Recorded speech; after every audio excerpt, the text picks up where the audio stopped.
So my name is Jamie Pina, and I work for a group called RTI International.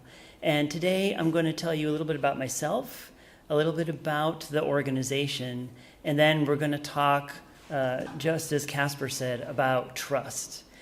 Because I've been a part of many large-scale implementations. I've worked with many ministries of health to work through decisions related to eHealth networks and health information infrastructure. And I believe very strongly that trust is sort of the key element that helps everything to come together. So when you have passionate people like you have seen present today coming together under an umbrella of trust and shared value, you are much more likely to have a successful result. So to myself, my name is Jamie, and I live in Boston, Massachusetts in the United States with my wife and my 7-year-old daughter. I direct a program at RTI International called the Public Health Informatics Program. And public health informatics is a discipline that focuses on the population health related issues that come up when you're talking about digital information collection and exchange.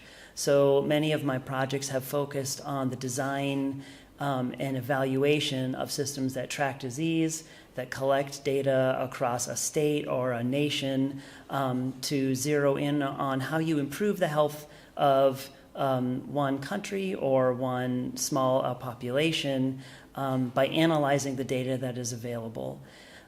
So a large focus for me has been on making sure that the information systems used in clinics and hospitals also produces an optimal outcome for the public health system in the country that I'm working in.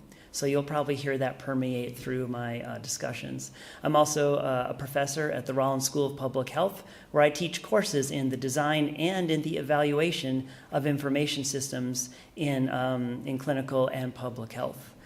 So if we want later to talk about evaluation, it's one of my favorite topics, and I'll be excited to share that with you.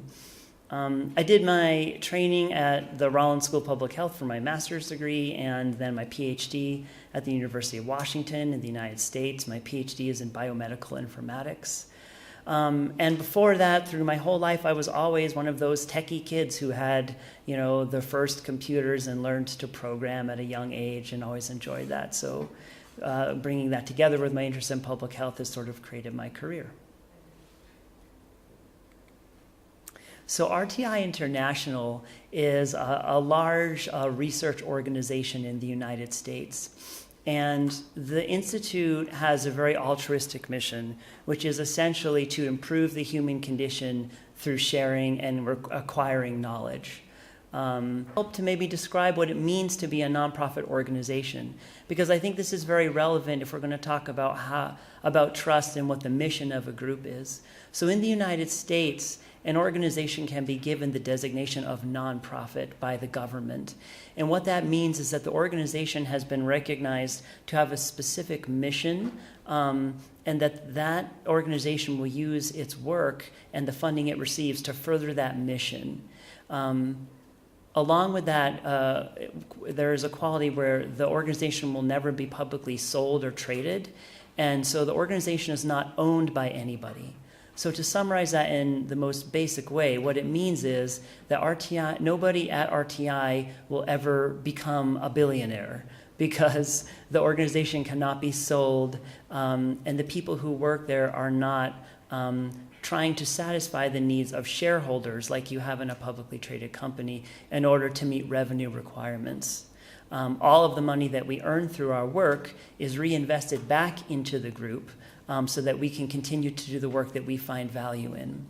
And I've been there now for 8 years, and that message has continued to permeate through all of my work and opportunities, which is why I continue to stay. So that's sort of an important quality of the group, is that it's nonprofit. Okay, so RTI operates under a handful of organizational values. The first one is integrity, where we perform under very high ethical standards for ourselves. We strive to deliver excellence in all of our work. There's a big push within the Institute to innovate and lead innovative thinking. I actually lead a team at RTI that focuses on giving staff around the Institute of around 4,000 people the chance to take ideas and put them through various ideation processes in order to come up with new ideas that we can then try out. Respect for ourselves and for the group are key to our work. And fiscal responsibility for our clients is something that we hold that we take very seriously. We have financial offices within the Institute that work with technical people like me to make sure that our budgets are always on time and well organized and don't overrun, and that we always sort of are able to deliver everything that is promised to the client. Also, we have a strong commitment to objectivity. The majority of people at RTI are people like me who have an advanced degree in a domain of science and have been trained to think analytically and to follow the evidence and best practices in a domain. And so objectivity when we do our work is key to what has made us successful. So if a client has asked us to do some research and we find that the outcome is not in their favor, we will still tell them the truth. And that's something that has, I think, led to success for many years. Okay, so at a glance here, RTI generates a lot of revenue. Revenue is incoming monies that come into the Institute based on the contracts that we are rewarded for our work. In 2017, we rewarded $972 million. Of that was 3,852 projects with around 1,200 different clients around the world. We have offices in many different places, 12 in the United States and 12 international offices, which I can show on the next slide here.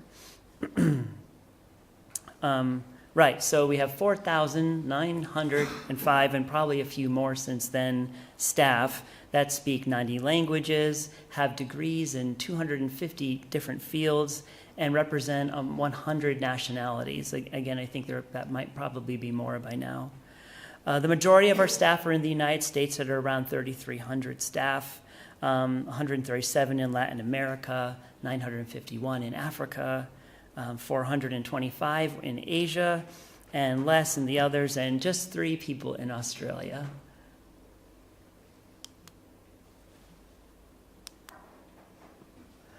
Okay, so as I mentioned, the revenue that we generate goes back into spending to support the endeavors of the scientists who work at the Institute. And by doing that, we are able to publish articles that keep us scientifically engaged and scientifically relevant. So last year, we published 1,052 journals in different primary sources of primary literature. Wrote lots of editorials and press publications, and wrote 64 book chapters, and 13 whole books. I've never written a whole book myself. That's on my list, though. So the point here is that the staff at the organization I work at are very scientifically prolific and engaged in the scientifically deeply, which, as Andy pointed out, one of the things that we're hoping to bring to the eHealth project is a series of research activities that will help assure that we are using the very best practices, and if needed, that we are evaluating the process, our project along the way, using the best possible methods that are known from the literature. And since I teach a course in evaluation, I feel very excited to do that because I know what many of those are. This is a breakdown of our revenue generation for 2017, so you can kind of see where it comes from. A lot of it comes from the Department of Health and Human Services in the United States, but a very large chunk of it comes from USAID, and that represents almost entirely international projects that are not US-based. We then have some federal projects that we do within the US, and then a handful of projects with philanthropies. For example, I work with the Robert Wood Johnson Foundation, the Bill and Melinda Gates Foundation, and the Pew Research Foundation on different scientific endeavors that they've asked me to take part in.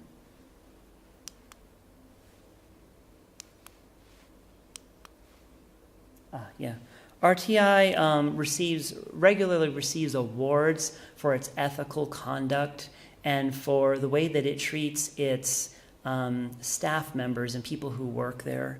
So in 2018, we were given the award of the most ethical company in the United States by Ethisphere, which is a group that oversees lots of different organizations and sort of calls out the very best of organizations in the United States, and also in some cases those that behave less ethically.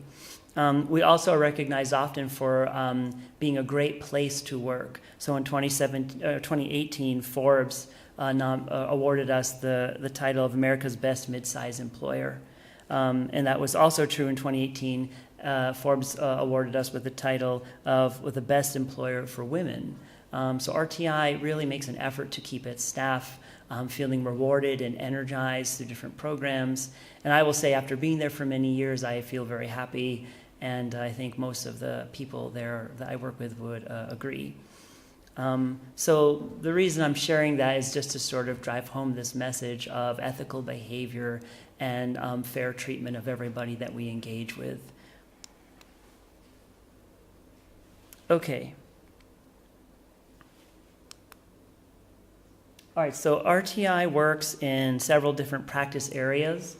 On the left here are many of those. At the top, health is probably one of the key areas that we work in the most. We also do education and workforce development, international development, energy research, and many others. And within each of those, there are subsections of work that fit in where we engage in lots of different scientific endeavors. Most relevant, of course, to this discussion is health, and within that, health informatics and eHealth. Right, so the work that we do in health links directly to our health informatics and public health informatics work.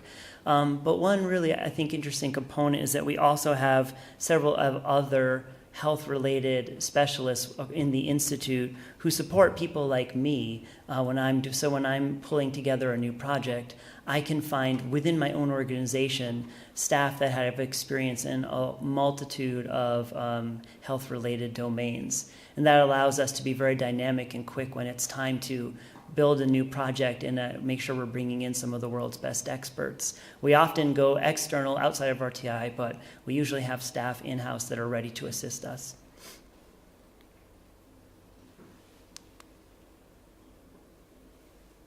Okay, so under the umbrella of eHealth and health informatics, RTI has a lot of activities.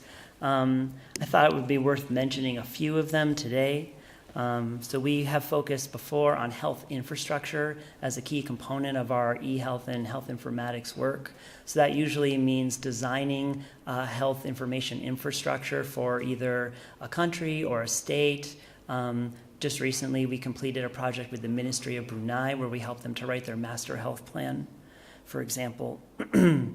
We obviously are able to assess or develop health IT platforms and tools that assist to make health informatics in practice work more effectively.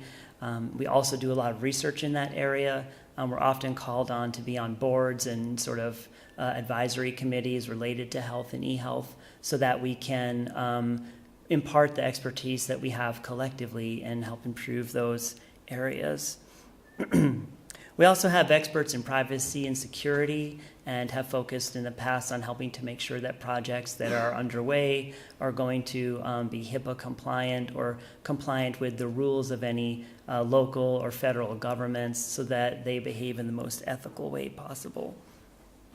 We also have experts that focus on data standards in health IT. We have the former president of HL7 works at RTI, Mr. Don Mon, and Carolyn Padavano, who works or who used to lead the SNOMED initiative. Okay, I mentioned before that we have a really large swath of clients that we work with. This is just a quick list of clients that we've engaged with over the last few years. So there are many government agencies like the Department of Health and Human Services in the United States, USAID, We work with the Global AIDS Program, lots of different federal agencies.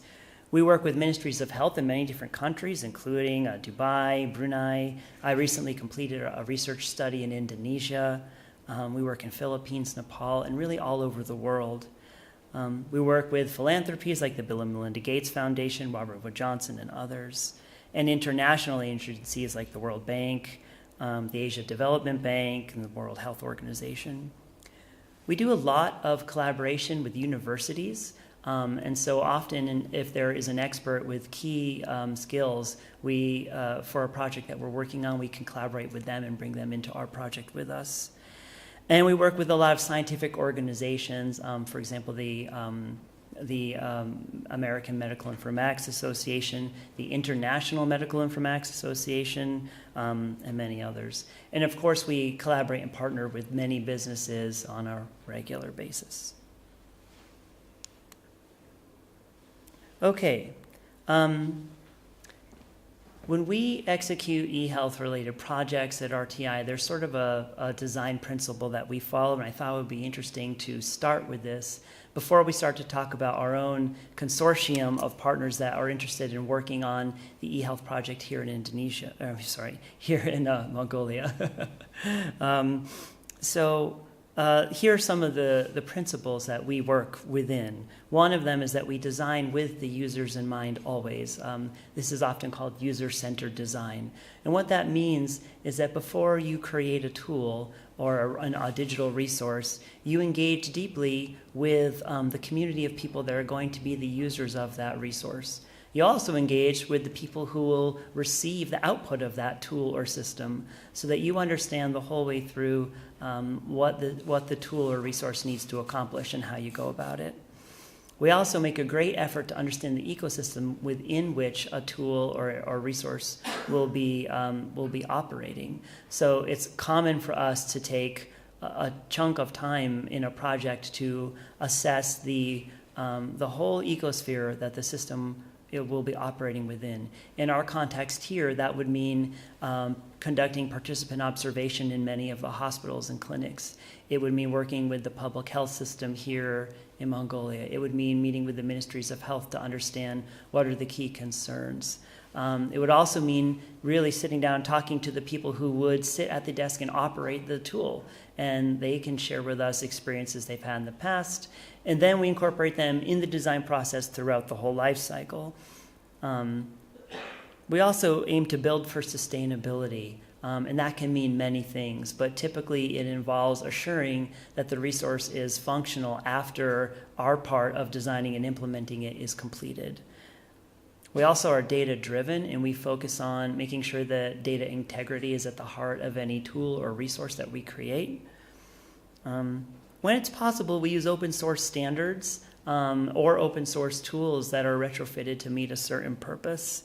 And we're always looking to use the work that's already been conducted and not start from scratch every time.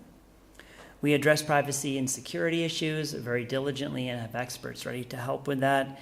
And ultimately, we aim to be highly collaborative with all the groups and parties that are in the ecosphere that we want to work within. Okay, so like Casper mentioned, trust is becoming the central theme of the consortium that we're creating to take on the development of this eHealth project here in Mongolia. And so, So I've had the pleasure of meeting all of the folks that the Onom Foundation has brought here this week to talk about how each of us and our respective organizations can contribute to this effort.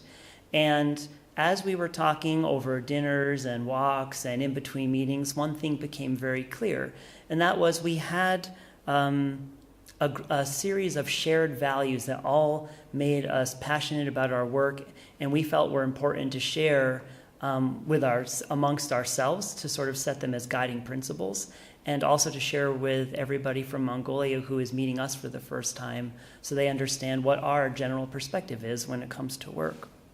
And so these 5 statements, I think, reflect sort of the heart of the discussions we've had over the last week related to this project.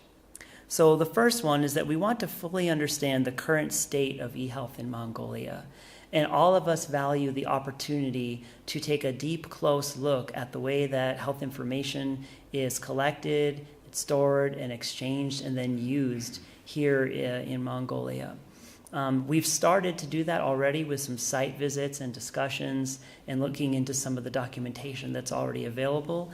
But if we are working on this in the future, I think this will become a central component of our work, which is really understanding in detail what is happening now so that we can understand exactly what the transformation looks like, and that we don't come to this environment with any assumptions that we might carry from our own environments.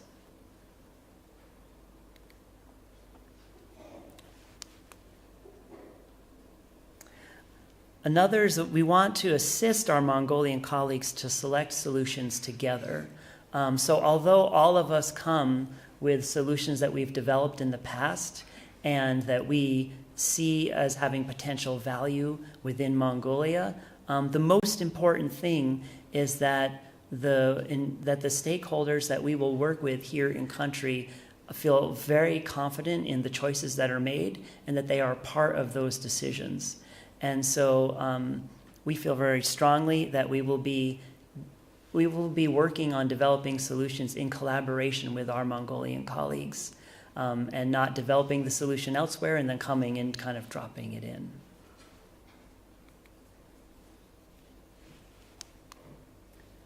We believe in creating sustainable solutions that can be managed by local resources. So this has sort of two components to it, I think.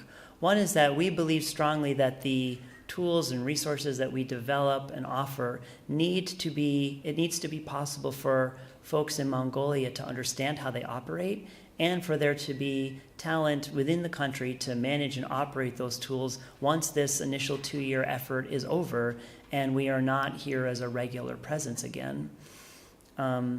So that leads to the next value that we discussed, which is that we value the opportunity to share our collective knowledge with the right people here in Mongolia. Now, you've seen many presentations today. I'm still impressed by the tremendous amount of talent that exists within the consortium that the Onom Foundation has brought together.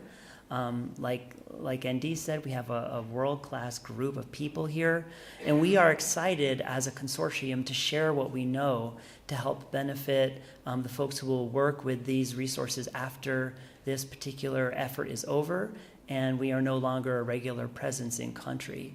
I mentioned in the beginning, I'm a professor. I love to talk about this stuff, and I will talk about it all day long to anybody who asks. And the impression I have from my colleagues in the consortium is that they're the same way. So if you have an earnest question about some technical detail and you come to us, be prepared for a long explanation.